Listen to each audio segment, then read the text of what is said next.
Bien-aimés, nous célébrons ce jour le premier dimanche après la Trinité. Cette célébration est couplée à la Sainte Seine. Soyez donc les bienvenus en ce lieu saint où nous devons Église, le lieu de la présence de Dieu, le lieu de la bénédiction. C'est le Seigneur lui-même qui vous accueille et c'est encore lui qui vous bénit, celui qui est le Père, le Fils, l'Esprit Saint, dans la vérité et dans l'amour. Amen. Adorons le Seigneur. Je bénirai le Seigneur en tout temps, en tout lieu et de toute manière. Sa louange sera toujours dans ma bouche.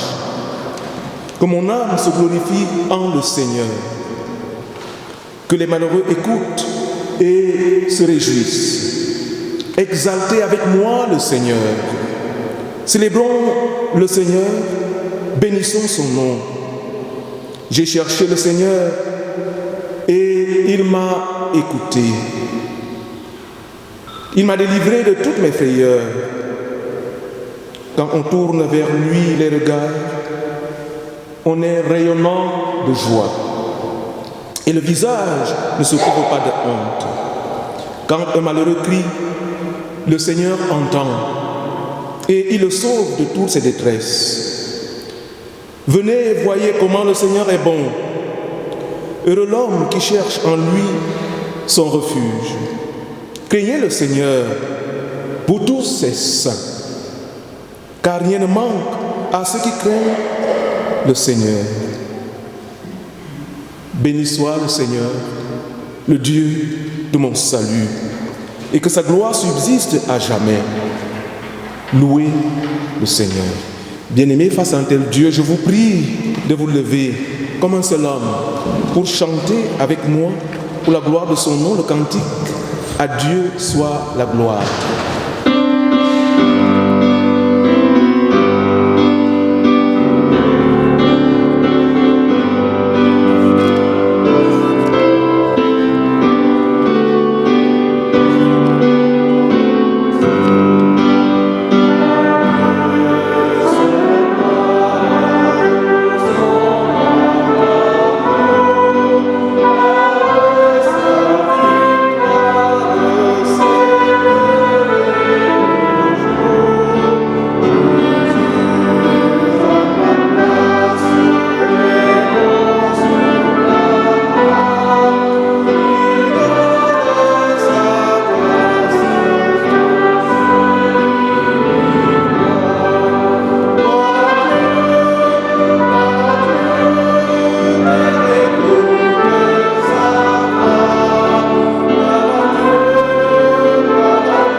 Unissons-nous dans la prière de louange.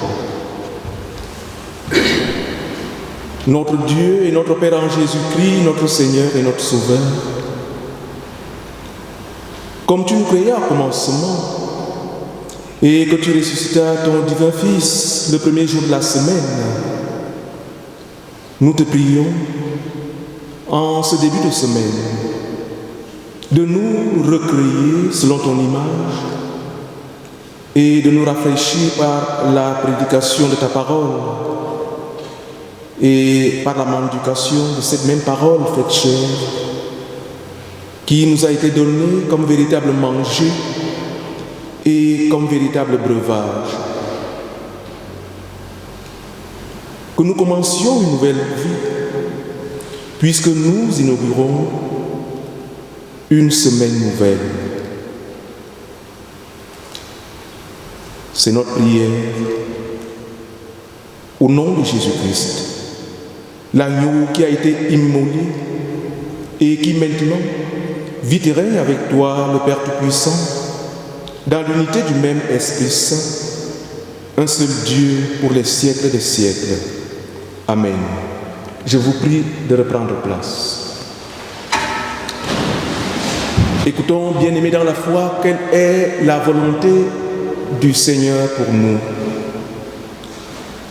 Revêtez-vous de toutes les armes de Dieu, afin de pouvoir tenir ferme contre les ruses du diable. Voilà la volonté de Dieu. En la méditant, il est certain que nous nous sentons tous coupables, car nous ne nous sommes pas revêtus de toutes les armes de Dieu pour tenir ferme contre les ruses du malin. Je nous invite en conséquence à confesser notre mal, notre faiblesse. Prions au Seigneur. Seigneur, tu connais nos faiblesses. Nous sommes venus les reconnaître devant toi.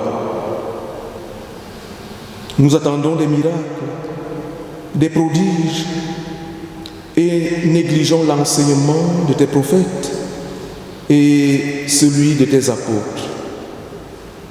Toujours à nouveau, nous exigeons des signes visibles de ta part en négligeant de nous revêtir de toutes les armes de Dieu pour tenir ferme contre les ruses du diable.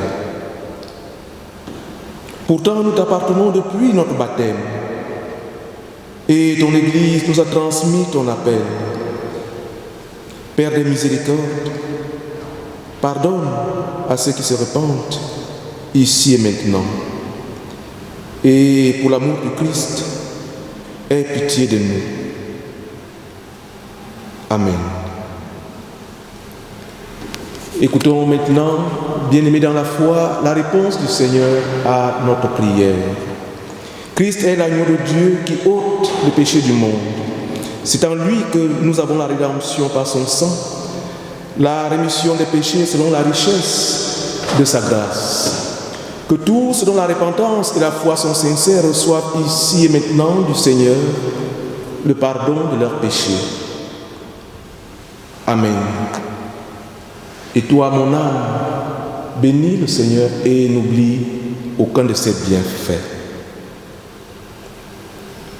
Je nous invite maintenant à nous lever comme un seul homme pour dire notre reconnaissance au Dieu de notre salut lorsque nous allons chanter attachés à la croix.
Confessons maintenant notre foi chrétienne telle qu'elle apparaît à l'écran.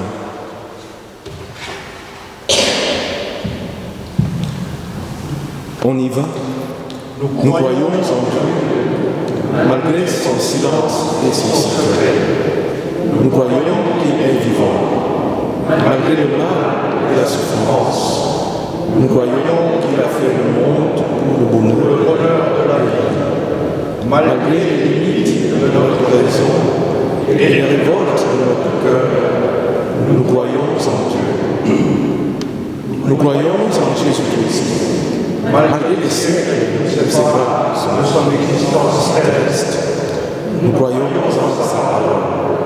Malgré sa faiblesse et sa pauvreté, nous croyons que sa mort est notre vie. Malgré nos incompréhensions et nos refus, nous croyons en sa résurrection.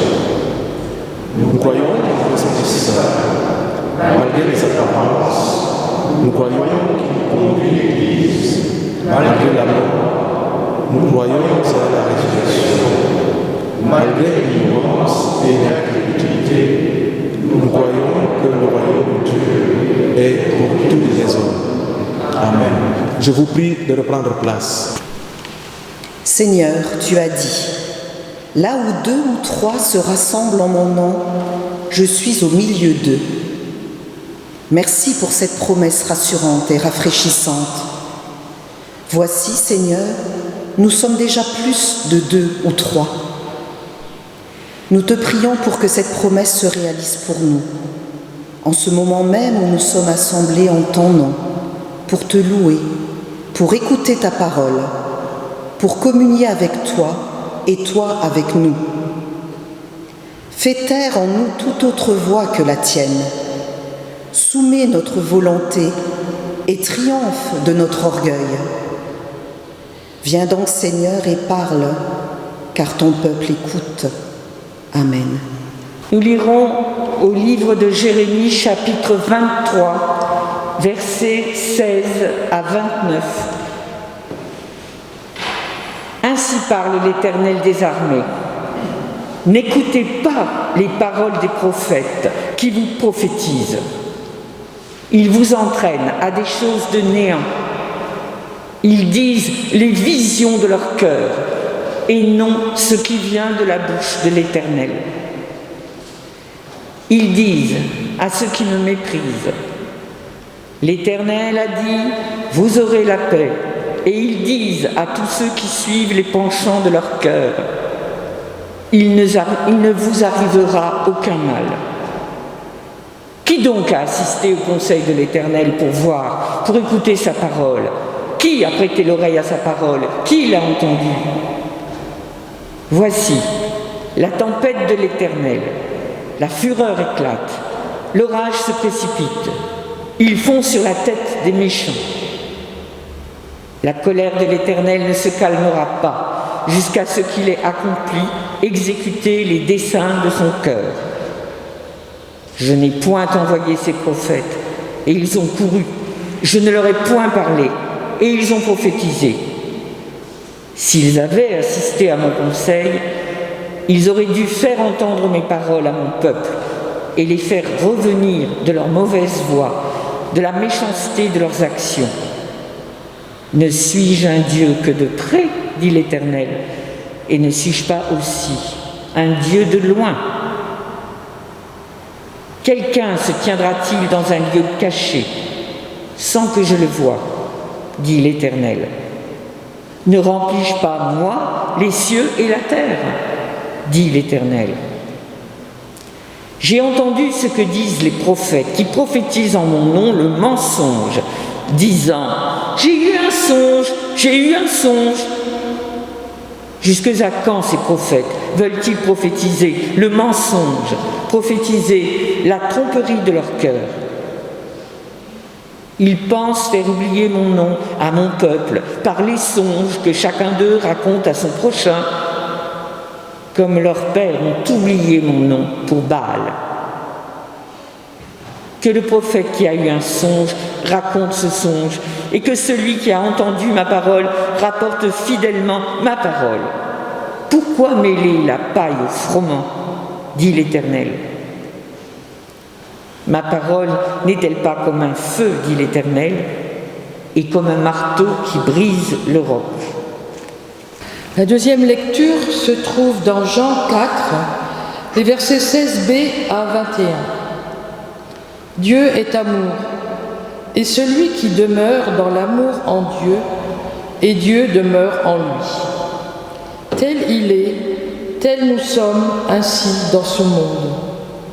C'est en cela que l'amour est parfait en nous, afin que nous ayons de l'assurance au jour du jugement. La crainte n'est pas dans l'amour, mais dans l'amour parfait bannit la crainte. Car la crainte suppose un châtiment, et celui qui craint n'est pas parfait dans l'amour.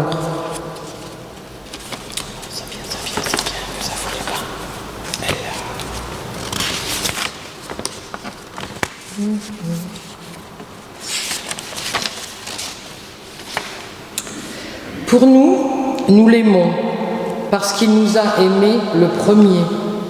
Si quelqu'un dit « j'aime Dieu » et qu'il haïsse son frère, c'est un menteur. Car celui qui n'aime pas son frère, qu'il voit, comment peut-il aimer Dieu qu'il ne voit pas?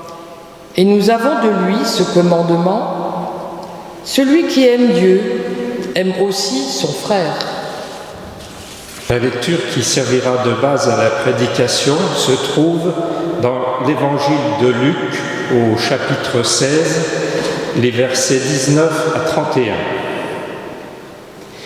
Il y avait un homme riche qui était vêtu de pourpre et de fin lin, et qui chaque jour menait joyeuse et brillante vie. Un pauvre nommé Lazare était couché à sa porte, couvert d'ulcères, et désirait de se rassasier des miettes qui tombaient de la table du riche. Et même les chiens venaient encore lécher ses ulcères. Le pauvre mourut, et il fut porté par les anges dans le sein d'Abraham. Le riche mourut aussi et fut enseveli. Dans le séjour des morts, il leva les yeux, et, tandis qu'il était en proie au tourment, il vit de loin Abraham et Lazare dans son sein.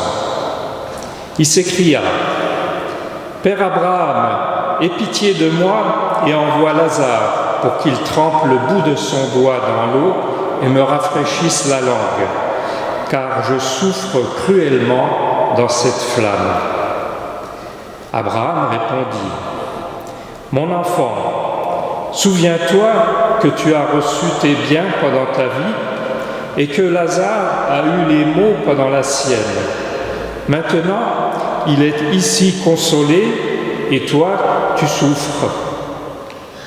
D'ailleurs, il y a entre nous et vous un grand abîme, afin que ceux qui voudraient passer d'ici vers vous ou de là vers nous ne puissent le faire. » Le riche dit: « Je te prie donc, Père Abraham, d'envoyer Lazare dans la maison de mon père, car j'ai 5 frères. C'est pour qu'il leur atteste ces choses, afin qu'ils ne viennent pas aussi dans ce lieu de tourment. » Abraham répondit: « Ils ont Moïse et le prophète, qu'ils les écoutent. » Le riche dit: « Non, Père Abraham, mais si quelqu'un des morts va vers eux, ils se repentiront. » Et Abraham lui dit: « S'ils n'écoutent pas Moïse et les prophètes, ils ne se laisseront pas persuader quand même quelqu'un des morts ressusciterait. » L'herbe sèche, la fleur se fane et tombe, mais la parole de Dieu demeure éternellement. Amen. Je vous invite à vous lever pour chanter au cantique 320. Nous avons vu les pas.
répondirent, ils ont Moïse et les prophètes qui les écoutent.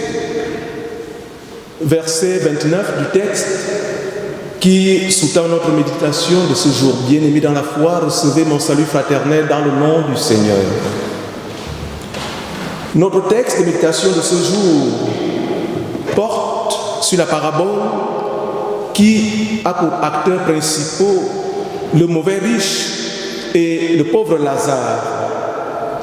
L'un est anonyme, l'autre a un nom. L'un est juste un homme riche.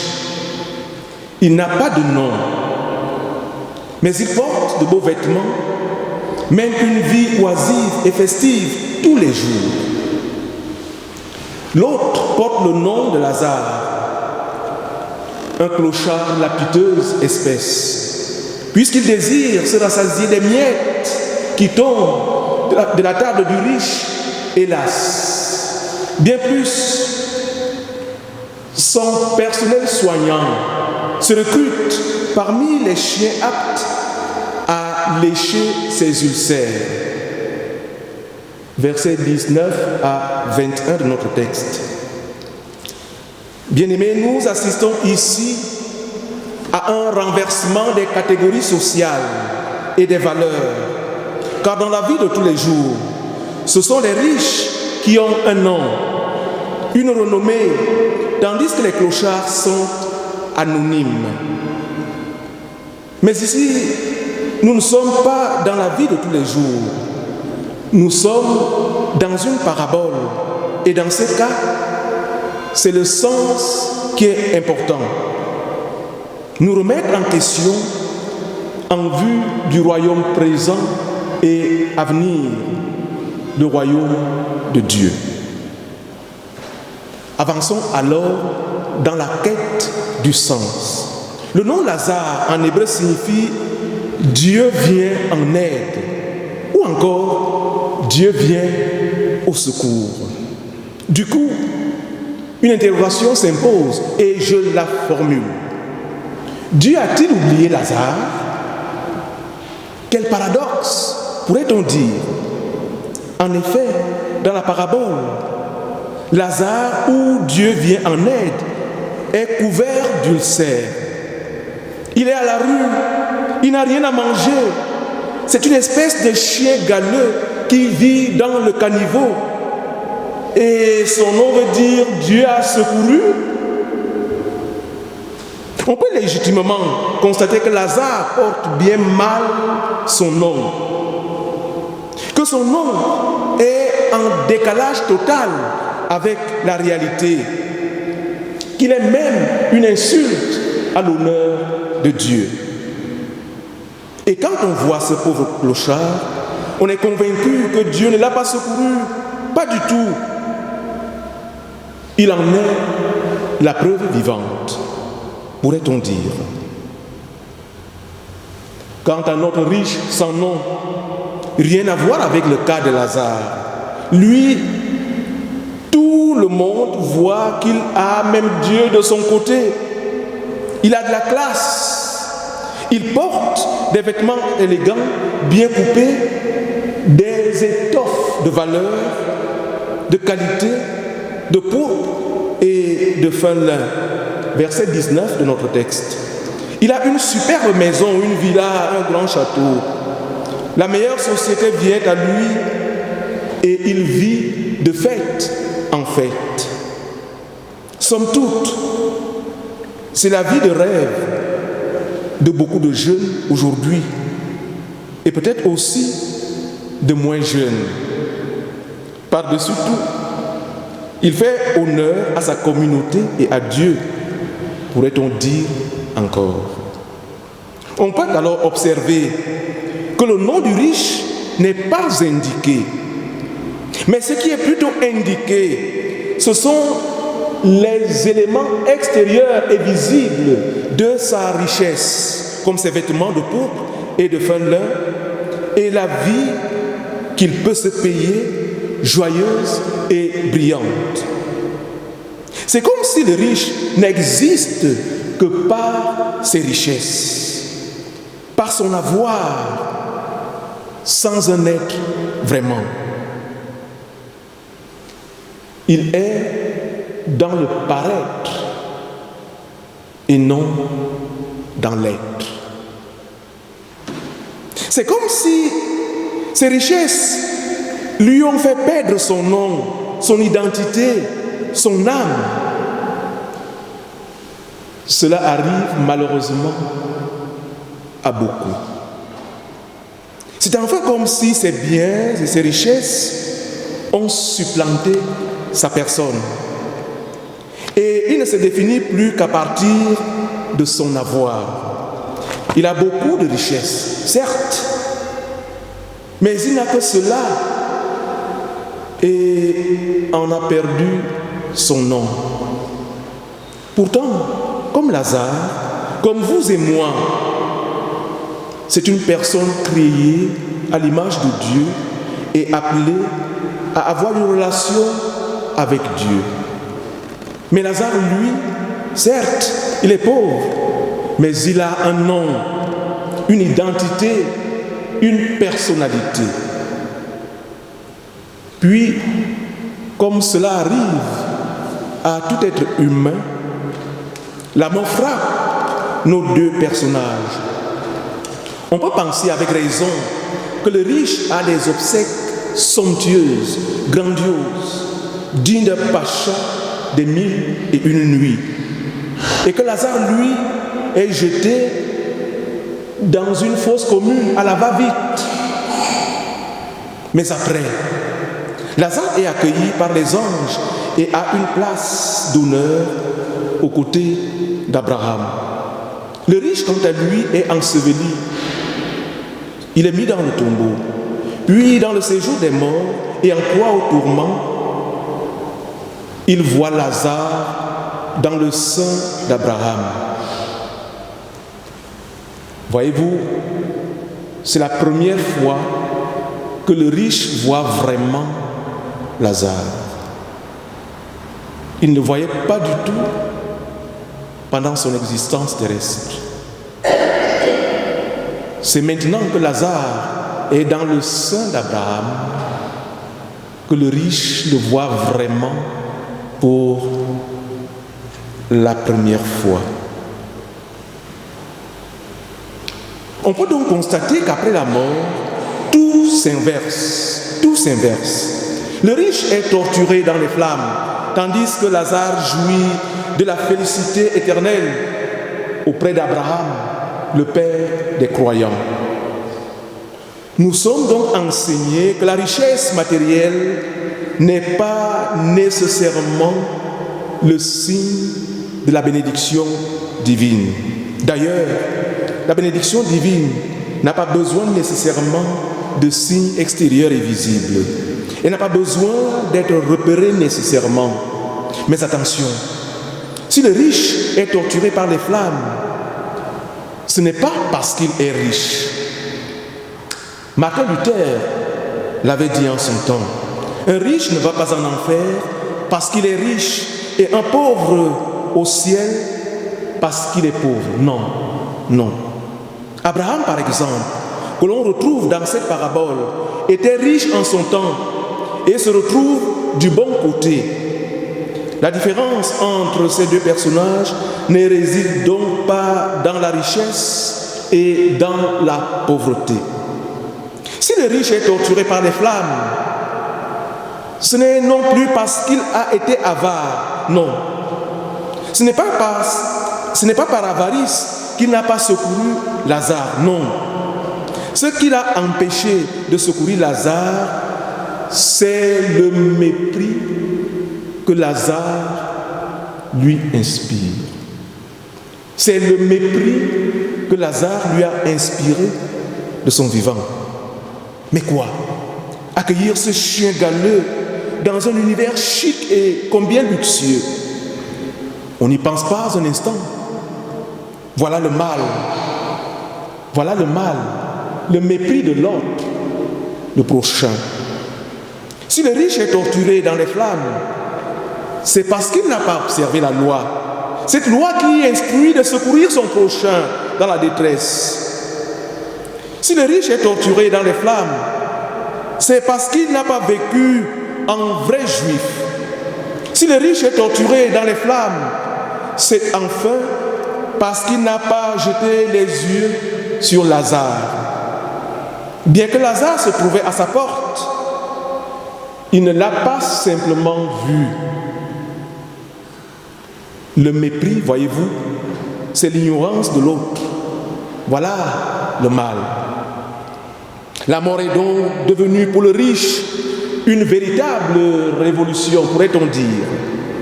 Car dans le nouveau monde, le monde de l'au-delà, les anciennes valeurs sont inversées.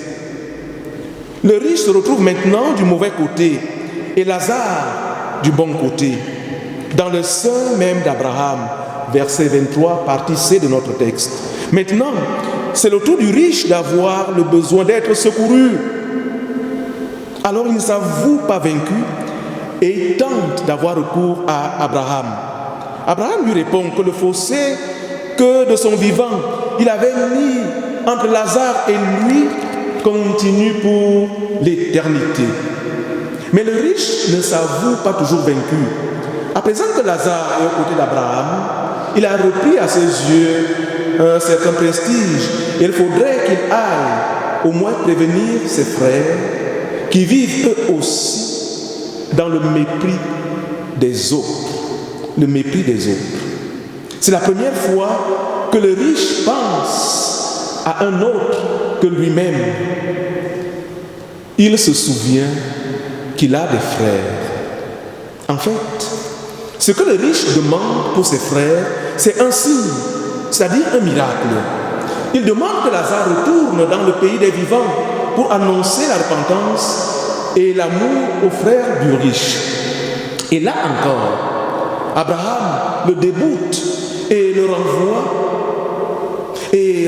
les frères à la loi de Moïse et aux prophètes, c'est-à-dire aux Écritures, qui mettent en garde contre le mépris des autres, contre le sentiment de se voir supérieur aux autres.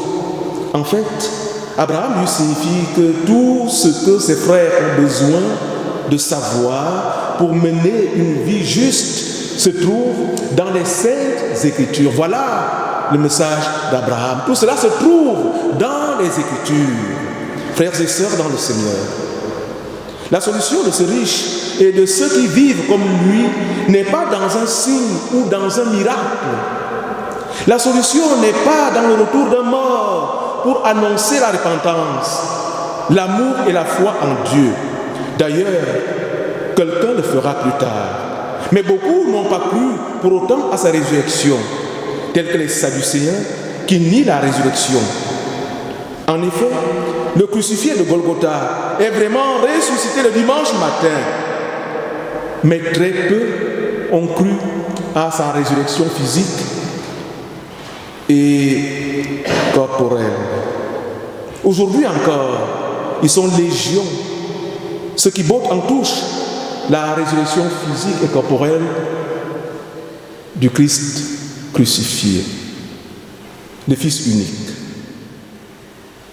Ils préfèrent parler de la réincarnation, de l'immortalité de l'âme et que sais-je encore. On peut donc convenir que cette parabole met en exergue la fidélité et le pardon de Dieu. La fidélité de Dieu qui conduit Lazare après sa mort au sein d'Abraham parce qu'il a reçu le pardon et la grâce de Dieu. Mais l'homme riche a reçu également quelque chose. C'est bien que Dieu a rendu possible. Et Abraham le lui a rappelé, tu as reçu tes biens pendant ta vie. Seulement le riche n'a pas reçu le pardon de Dieu parce qu'il ne l'a pas demandé, parce qu'il ne l'a pas cherché, n'ayant pas de relation avec Dieu. Il pensait qu'il avait tout ce qu'il fallait avec ses richesses. Il n'a pas pensé que l'homme ne vit pas seulement de pain ou de richesse, mais de toute parole qui sortent de la bouche de Dieu. Pendant son passage sur terre, l'homme riche ne pensait qu'à lui, à sa vie, et il jouissait de cette vie. Mais ce n'est pas interdit de jouir de sa vie. Jésus, à Cana, a fait le premier miracle en changeant l'eau en vin pour impulser et donner libre cours aux festivités qui s'estompaient déjà à cause de la carence en vin. La fête a repris de plus belle. Préfiguration de la joie de la fête eschatologique qui nous attend, qui attend les mises à part de Dieu que vous êtes, lorsque le Christ reviendra pour prendre avec lui son Église. Jésus nous invite également à jouir de la vie après la mort et à participer au festin des noces de l'agneau. L'homme riche ne se savait pas pauvre devant Dieu. Il n'a compté que sur ses richesses qui n'ont pas pu le sauver, hélas. Il n'a pensé qu'à lui. Il a oublié Lazare. Il a oublié Dieu. À présent, dans le séjour des morts, il ne pense plus seulement à lui. Il pense enfin aux autres, aux frères.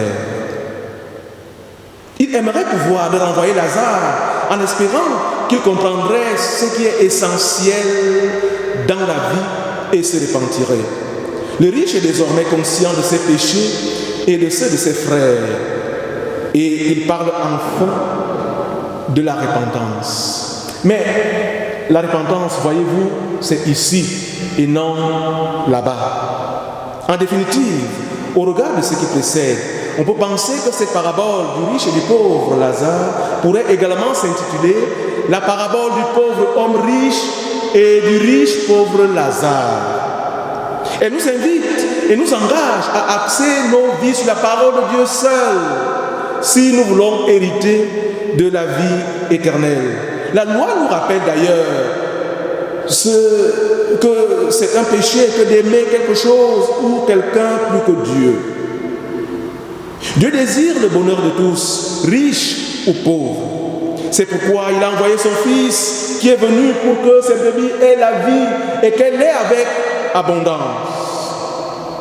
Frères et sœurs dans le Seigneur, voyons en Lazare la préfiguration même de ce Jésus qui est venu afin que cette brebis ait la vie et qu'elle l'ait avec abondance. Jésus est dans le sein du Père. 1 Jean chapitre 1 verset 1 et suivant. Il est vivant à jamais, bien que passé à travers la mort après avoir été rejeté, méprisé, abandonné des hommes de douleur et habitué à la souffrance. Vous le voyez dans la prophétie d'Ésaïe en son chapitre 53 verset 3. Et puisque c'est lui qui nous a ouvert le chemin de la grâce, cela peut être chacun de nous, vous et moi, Église en marche à la suite de son Seigneur, témoignant ainsi à tous du salut de notre Dieu. La promesse du Christ, ce n'est pas que nous allons mourir dans nos péchés, comme le laisserait entendre la chute de l'histoire du pauvre Lazare. La promesse du Christ, c'est que les Écritures, par-dessus la loi, rendent témoignage à la grâce qui sauve en Jésus-Christ. Une grâce offerte en tous et qui a coûté à Dieu la vie de son Fils unique. L'Écriture nous a dit la loi. Désormais, à cause de Christ, l'Écriture témoigne de la grâce. Elle nous demande de croire, de faire confiance, de suivre le Christ jusqu'à la croix. Et après la croix, il y a la résurrection, la victoire, la vie pour l'éternité. Abraham répondit, ils ont Moïse et les prophètes, qu'ils les écoutent. Amen.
pour chanter avec moi. Nous avons vu les pas de notre Dieu, strophes 4 à 6.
Le fil rouge d'aujourd'hui nous ramène de nouveau en Arabie Saoudite.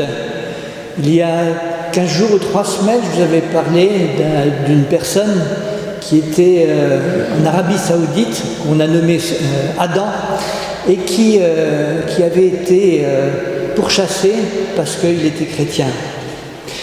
Et donc, on avait été invité à prier pour lui et sa femme qui était séquestrée dans la maison de ses parents. Sa famille espérait ainsi la détourner de son mari et de la foi chrétienne. Mais grâce à Dieu et à nos prières d'intercession, les parents de cette femme a fini par laisser la retourner auprès de son mari. Adam loue Dieu et tient à nous remercier tous pour nos prières. Je veux dire merci à mes frères et sœurs qui lèvent les mains vers le Seigneur Jésus pour moi, pour ma femme et mes enfants. Je suis fier de vous, que Dieu vous bénisse. Alors il a été jugé, le jugement n'a pas été encore été en différé, et quand on aura des nouvelles de son jugement, il a été jugé simplement parce qu'il faisait du prosélytisme.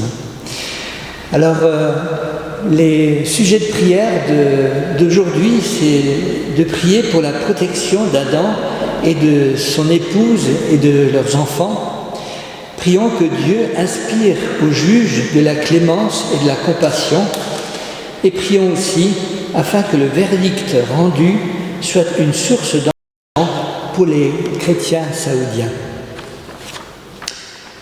Nous revenons ici à Thionville, donc pour dimanche prochain, le culte à 10h30, comme d'habitude.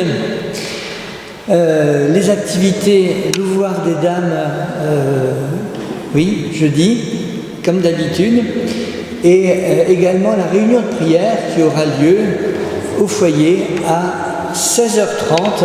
On a décalé d'1 heure puisque le couvre-feu est un peu plus tardif. Donc l'heure est à 16h30, à partir de 16h30 jusqu'à 18h, le vendredi après-midi. Alors, il y a aussi des choses qui se passent un peu en souterrain de notre paroisse. Et donc tous les jeudis matins, vers 9h, il y a des bénévoles qui viennent ici au foyer et qui sont prêts à donner de leur temps, de leurs muscles, de leur énergie pour préserver notre patrimoine, le foyer, l'église et aussi le presbytère. Alors ils sont là pour effectivement qu'on puisse être agréablement accueillis. Actuellement, on est en train de refaire le presbytère, et donc de retapisser, de repeindre, etc. Et donc, s'il y a des gens qui sont intéressés, qui ont envie de donner un coup de main, un jeudi ou un autre, vous êtes tous les bienvenus. Et c'est dans la joie et dans le travail qu'on se retrouve, et c'est bien sympathique.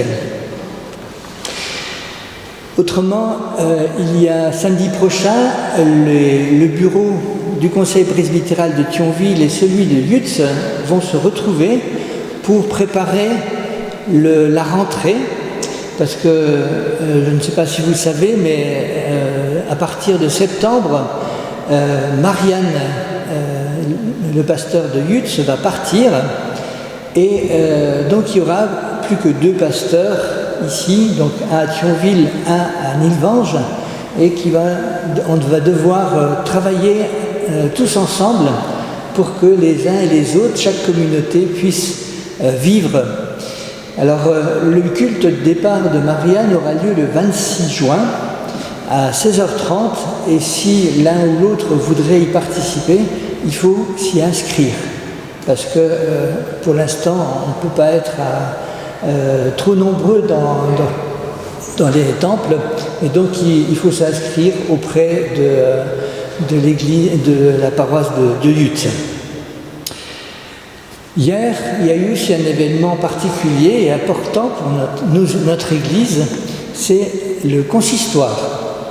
Alors le consistoire, effectivement, s'est réuni donc, de toutes les paroisses de la Moselle. Il y a des délégués. Donc les délégués d'ici, c'est donc Cathy Stark et Michel Paniel. Et donc Alexis aussi était là. Et donc il y a eu les élections du président du conseil du consistoire. Et donc c'est Étienne Varneri qui a été reconduit dans ses fonctions. Et au niveau de Thionville, on a la joie d'avoir Michel Paniel qui sera le trésorier du consistoire. Alors c'est une lourde charge. On prie le Seigneur qui lui donne les forces pour l'accomplir. Voilà.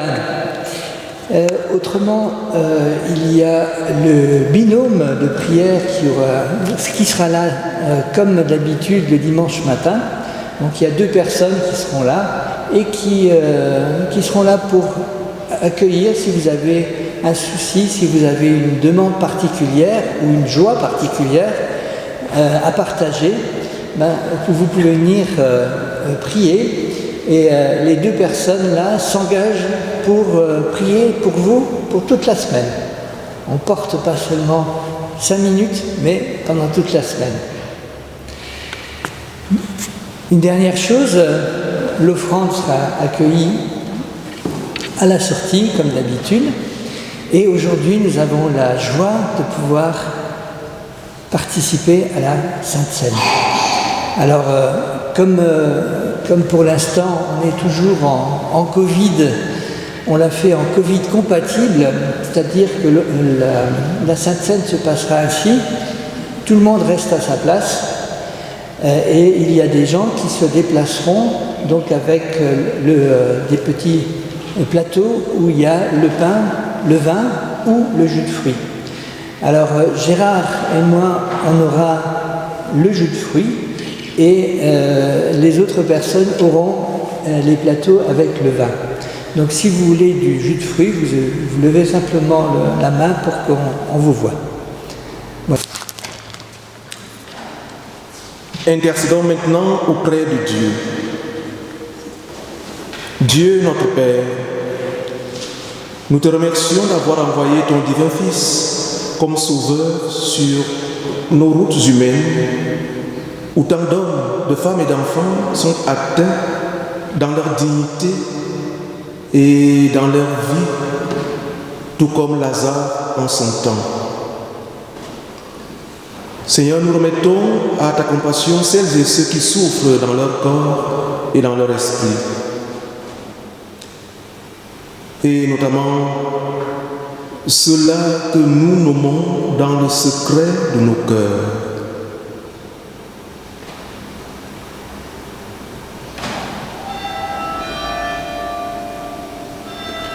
Nous remettons à ton amour nos proches et nos amis, les isolés, les chômeurs, les prisonniers, les migrants.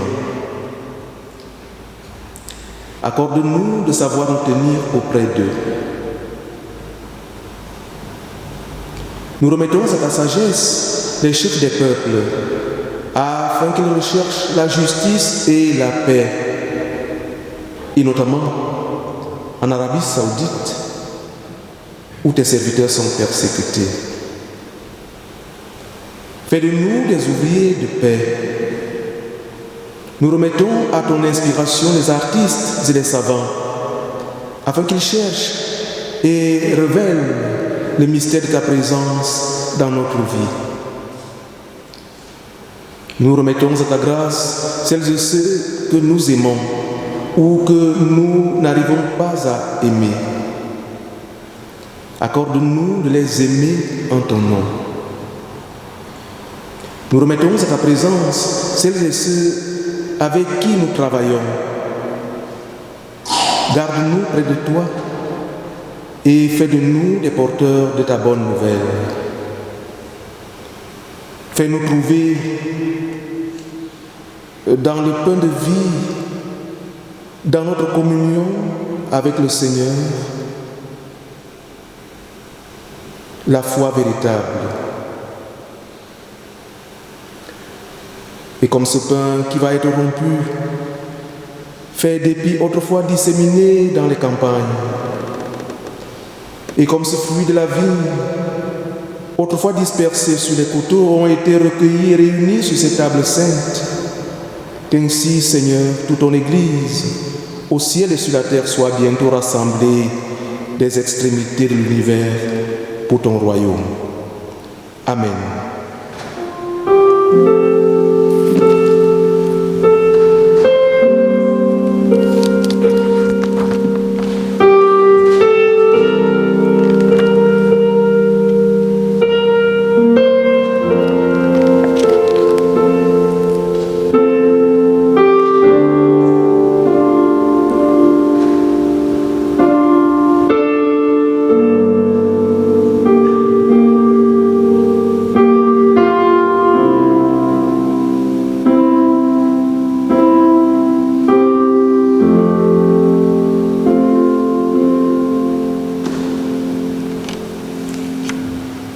La Sainte Seine va être célébrée et que la paix du Seigneur soit toujours avec vous.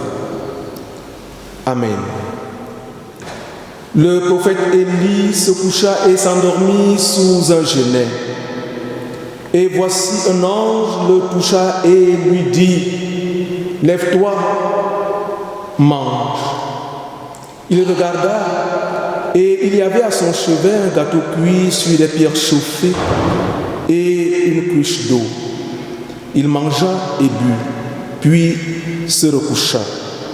L'ange de l'Éternel vint une seconde fois, le toucha et dit, « Lève-toi, mange, car le chemin est trop long pour toi. » Il se leva, mangea et but.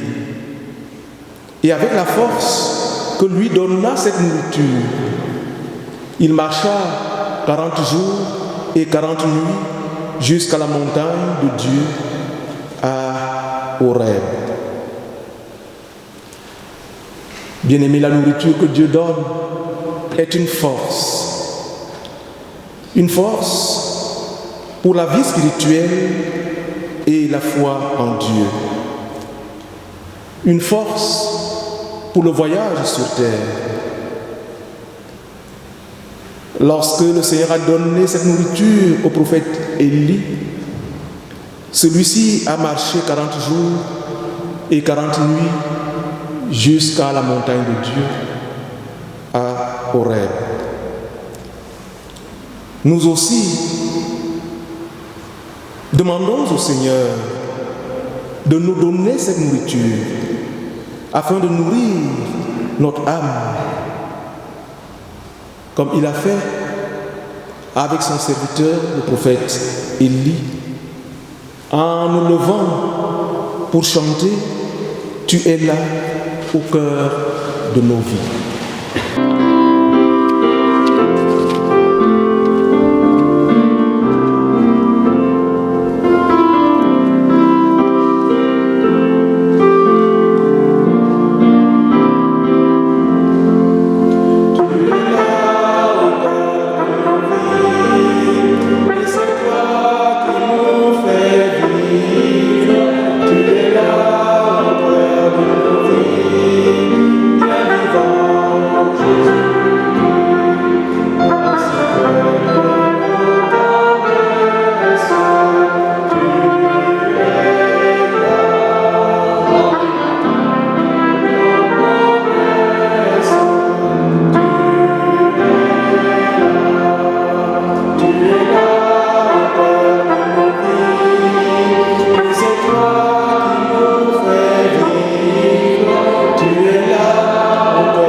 Prions le Seigneur.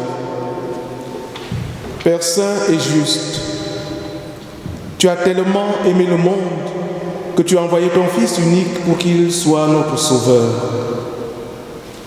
Il a vécu notre condition humaine sans jamais être séparé de toi. Il a annoncé à tous la bonne nouvelle du salut, aux pauvres la miséricorde, aux captifs la délivrance et aux affligés la joie. Pour accomplir le dessein de ton amour, il s'est livré lui-même à la mort et, par sa résurrection, il a détruit la mort et a renouvelé la vie. Accorde-nous ton Esprit Saint.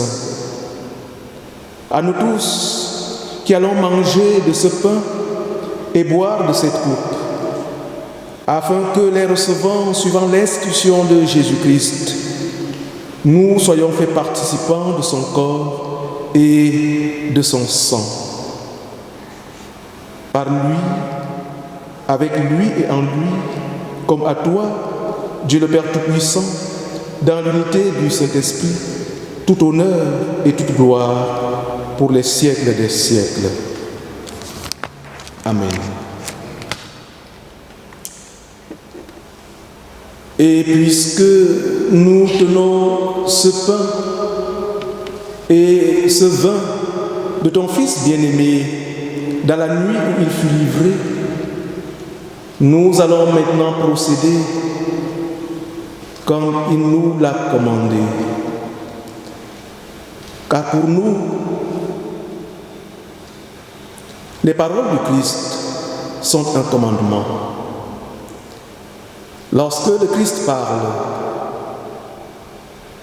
l'Église se lève, elle se met en mouvement, elle se met en branle. Voilà pourquoi, Seigneur, nous avons dressé cette table sainte. Nous te supplions d'agir maintenant par la puissance de l'Esprit Saint pour que nous soyons à même de reconnaître dans ce pain et dans ce vin le corps et le sang de ton Fils bien-aimé. Qu'en les recevant avec foi, nous soyons nourris de sa vie jusqu'à pouvoir te dire tous ensemble la prière qu'il nous a enseignée. Notre Père qui es aux cieux, que ton nom soit sanctifié, que ton règne vienne, que ta volonté soit faite sur la terre comme au ciel. Donne-nous aujourd'hui notre pain de ce jour. Pardonne-nous nos offenses, comme nous pardonnons aussi à ceux qui nous ont offensés. Ne nous laisse pas entrer en tentation, mais délivre-nous du mal, car c'est à toi qu'appartient le règne, la puissance et la gloire, pour les siècles des siècles. Amen. Bien-aimés frères et sœurs dans le Seigneur, Dieu nous offre sa paix. Donnons-nous les uns les autres un signe de cette paix en inclinant simplement la tête vis-à-vis de son prochain, de son voisin.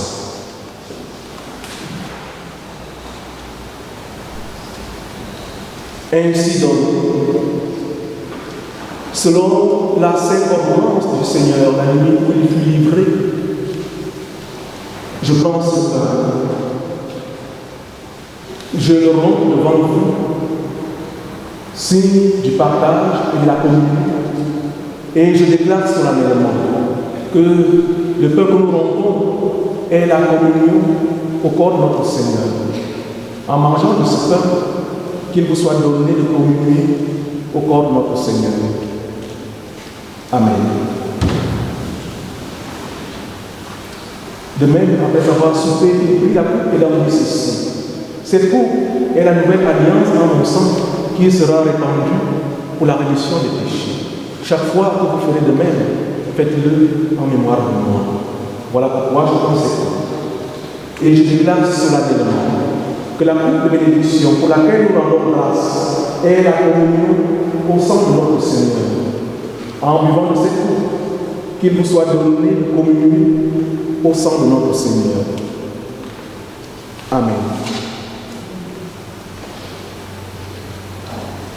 Car toutes les fois que vous mangez de ce pain et que vous buvez de cette coupe, vous annoncez la mort du Seigneur jusqu'à ce qu'il revienne. Seigneur, je ne suis pas digne de recevoir. Seigneur, je ne suis pas digne de ramasser les miettes de ta table sainte. Mais alors que nous étions tous perdus comme des brebis égarées, c'est alors que ta voix compatissante retentit pour nous dire, venez, car tout est prêt.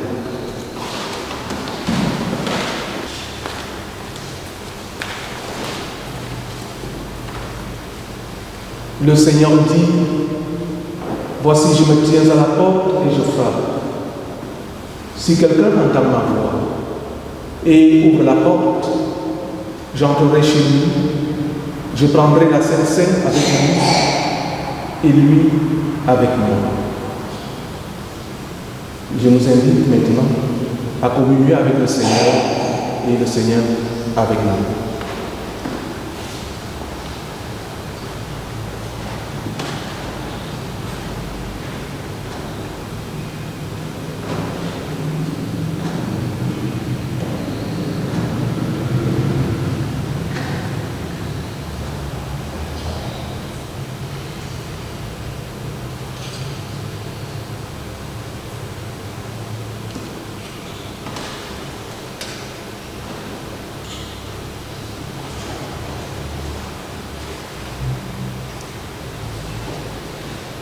Prions le Seigneur.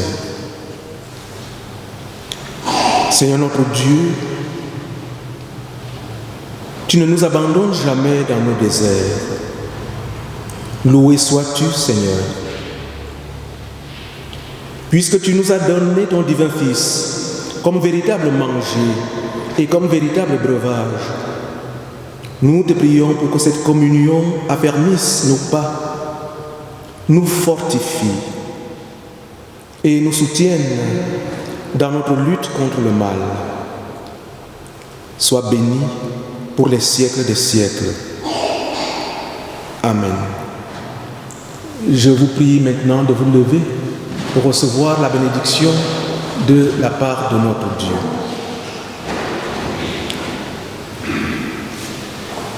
Bien-aimé, le Seigneur te garde de tout mal.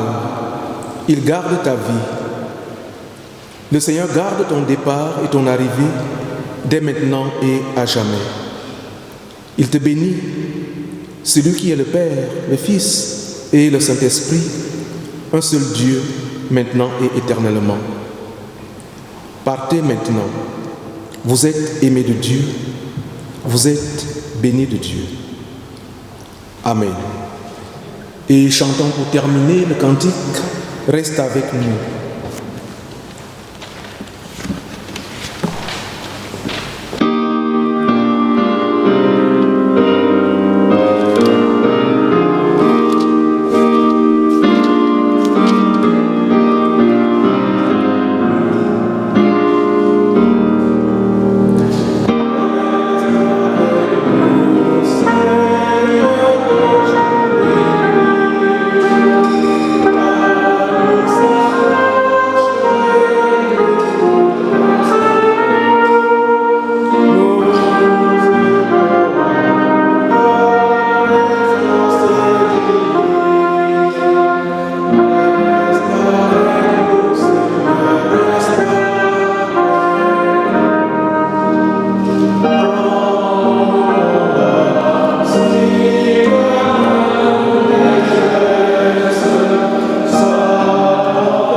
Bon dimanche et à dimanche.